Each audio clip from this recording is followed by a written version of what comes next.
Sego, Scano, hi Gail.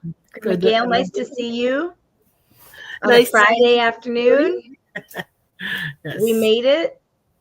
Yeah, we never know these days. I don't know. We definitely have some technical issues sometimes coming on to these live calls, but we're really happy that that you made it as well. And those who are watching, thank you so much for joining us. And those who will watch us later, thank you so much for showing up as well.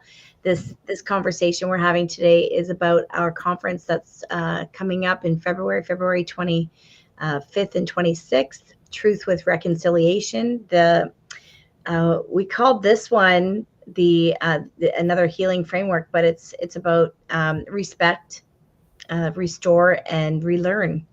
And what I love about the conferences that we've been doing is it's all been guided by our elders saying it's time. And so when the grandmas said it's time in December, and maybe it may have been at the end of November, where you said it's important, we need to do this, we need to do this and plan this again. And we didn't have much time, but I feel like it's the right time. And so Scano Jody Nigasso. I'm Jody Harbor, and I'm one of the co-founders of Grandmother's Voice. And I met Gail several years ago, and was the best thing that happened in my life, meeting Grandma Gail and Grandma Renee Thomas Hill, who's just really led me to the journey I'm on right now with them, helping to connect people to each other and to culture, and understanding of what our purpose is together here. So, Grandma Gail, thanks for showing up. For this time of day is kind of hard for everybody to travel and take time out, but thank you so much for always saying yes, because that's what you always do. Yeah. Well, grandmother's voice is a team, and me, you, and Renee, when we came up with the idea of forming this organization, it wasn't. We were clear about many things, and one of the things was we have to start bringing people together, being the bridge. Here on the Osego Sewa Fuego Katine Nyongets. My name is Gail Whitlow. I'm from Six Nations of the Grand River Territory. I have a business here called Ancestral Voices, and I also have five. Bear Clan, and I have five bears, and those five bears have produced 20 grand bears. So life is really busy, and that's what life is all about. But more importantly, um, I remember what it was like for me growing up, and things that would have helped me along my path. And one of those things was ceremony. And you know, ceremony isn't an easy thing, because there's so many interpretations of what is ceremony. Some of us we've taken that step, and we've gone hardcore into the fasting, and all of the sacrifices that one makes in order to uplift their spiritual energy. But we're meant to do that, and so that's kind of what we're going to talk about. So earlier today, I got out my pipe. I had been gifted a new pipe, and oh my gosh, the pipes are so beautiful. I can't even begin to tell you how beautiful the pipes are. But more importantly, it's the work that these pipes are going to do and have to do. So I got out my pipe, and when I was working with my pipe, and I was looking for, I guess, what am I supposed to, what is the message I'm supposed to send today? Because I knew that we were going to be speaking today about why is it important to come in. And of course it is, why do we have to get back to the basics? And that's an underlying theme between all of our talks. But it's really important. I mean, all you have to do is turn the news on, and you can see why it's important to understand yourself. And that's what ceremony does. Helps us to understand different aspects of ourselves, so that we can empower others, and so that we can also but more importantly, we can figure out ourselves, so that we can be better parents and grandparents and aunties and grandmas, and all of those different things that life is made of. So the pipe this morning taught me about humbleness.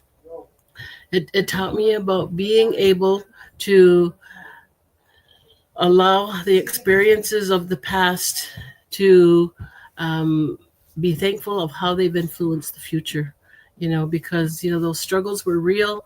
And even today here we get, the struggles are not going to stop. It's just how we handle them. That's what makes the difference, and that's what makes them better. So as we move forward into the gathering, into the conference, a lot of it is just simple things. It's like bringing yourself back to you. Who are you? Why are you here? Where are you going? And if you look at it from a perspective of our ancestors or those in the past, we were the ancestors back then. We are the ancestors now, just living in this world. But when we leave, we're going to be the ancestors again. So basically, we're all ancestors, and we carry that very important message deep within our soul. So while we're here, I think each lifetime we just kind of have to waken something up. Waken what memories up that we really need to waken up during the certain time periods that we seem to fall into. So that's kind of what the message is about. It's about being able to be the best that you can be, but with purpose. Because a lot of times we don't have that purpose, and so grandmother's voice has been striving to make a difference and create change. And the team is fantastic. The team, I can't even begin to tell you how Jody was able to like gather the team. That Jody, she's somebody special. And nobody ever better say anything about that girl in front of me, because there's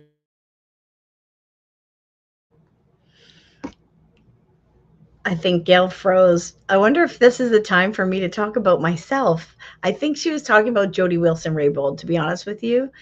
So I'm going to just speak about that the evening of February 25th, where we are hosting Jody Wilson-Raybould, and we are really excited about having her present with us at our conference.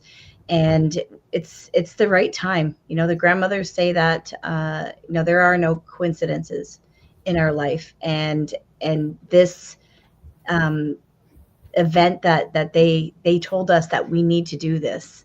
And I think every one of us on our team said, "Are you sure? It's too soon. It's too soon." And so they said, "No, we really need to do this." And so here we are, planning it and sharing with you uh, the importance of coming together. And while I have this time, Gail, you're not frozen anymore. I see you moving around. We are working on this event to be virtual.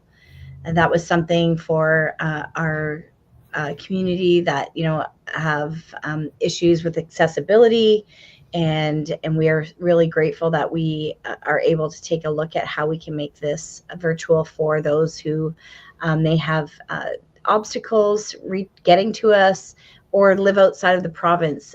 And I just want to shout out to all of the people that are living outside the province, the amazing messages that we've been receiving about the work that we do and how they're watching us from afar, and they really wish that they could be involved. You are involved. And the grandmothers say this and the grandfathers say this. It's all about the intentions of our heart and how we share and how we think, and just send those messages to those who need it. And that's what we need to do right now, is really come together and know that if we're not here in physical world, we're here in spirit. And know that I saw, is that Janelle? That's that's Miss Rebecca. Oh, hey, back. We're just going to keep it real tonight. So anyway, thank you so much for being here, Gail. I know, again, sometimes it's hard, but if you wanted to finish your point, you don't have to talk about me. I appreciate it. And we do have an amazing team. I think next week we are going to bring them on and talk a little bit more about the work that we do from the two-eyed seeing approach and the two-row wampum, and really invite people to be courageous. A lot of people are calling and asking questions like, what is this event about? And yeah, you got to come and experience it. They're pretty amazing. Yeah, I guess it's more about the takeaway, what you're going to take away from the event.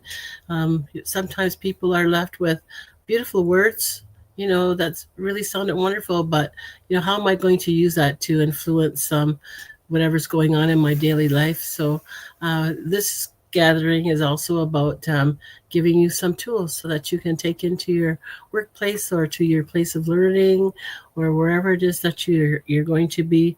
And during that time, you can, become active. So people have fear around that sometimes, and we just want to make sure that that fear is faced. And once you face your fear, you face the world. So, yeah, that's what we're about. Oh, Noah, thanks for sharing that. I really think that that you've touched on a lot in that short time about what it is you'll be sharing at the conference. The conference is we took some really good feedback from our last few conferences where that people really want to do more, feel more. They leave, and sometimes it's overwhelming the information that we share with them. So we've really looked at creating something that that allows us to sit in the and actually have repeating it after and really looking at it from a planning place, a collective planning place. So uh, it'll be a rotation of workshops with the elders. And then at the end of the last afternoon will be hands-on, really having conversations, talking about the barriers and maybe the things that we don't really grasp, and spending that time together to talk about what does it mean, where have we been, where are we today, and where do we need to prepare to go to. So we're really excited to bring this on again. So, Miawa, thank you for joining us. And yeah, take a look at, I sent a link here. There'll be a lot of information floating out there, and you can to look and see. Go to our website. There's a lot of information about Samantha Dockstader and Asha Frost, who also will also be sharing their messages in workshop form as well. And we look forward to seeing everyone there. Yawa.